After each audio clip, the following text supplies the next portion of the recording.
Ito mga lods, inihaw na baboy na pagkaihaw nilagay sa daon ng saging, doon binalot para magkaroon ng kakaibang flavoring at masarap na tawag yun. Sarap na lasa. Nag-add ng flavor po yun daon ng saging. Thank you. Konting pampalasa.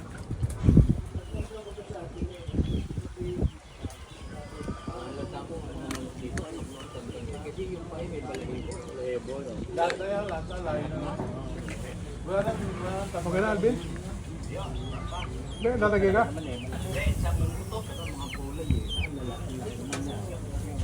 Sarap din to sa munggo eh.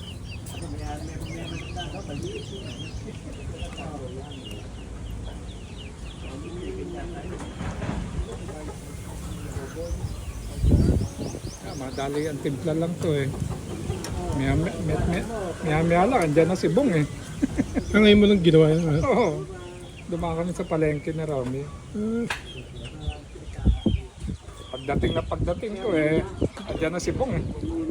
At ito bang picnic na ito, matagal nang naplano o bago lang? Hindi, kailan lang. Wala sa araw. Parang nakahanda lahat, eh. May napakaraming pagkain eh. Ito nyo niluluto. Just ordinary day, eh. Walang may kasayahan, walang may birthday. Kayayaan lang. Pagkayayaan lang. Yan. Yan.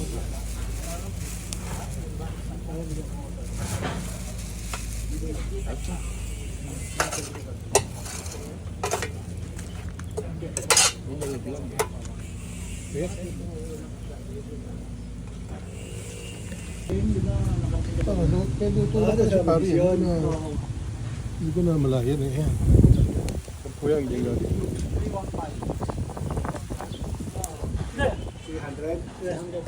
315. Flavoring yan, ano eh, yan ang dahon na yan eh. Yan ang sikreto ng inihaw na masarap eh. Ang dahon ng saging eh, flavoring po yan. Flavor. Yan, simpleng timpla lang, basta sariwa ang karne. Tapos siya naka-assign dyan sa barbecue na yan.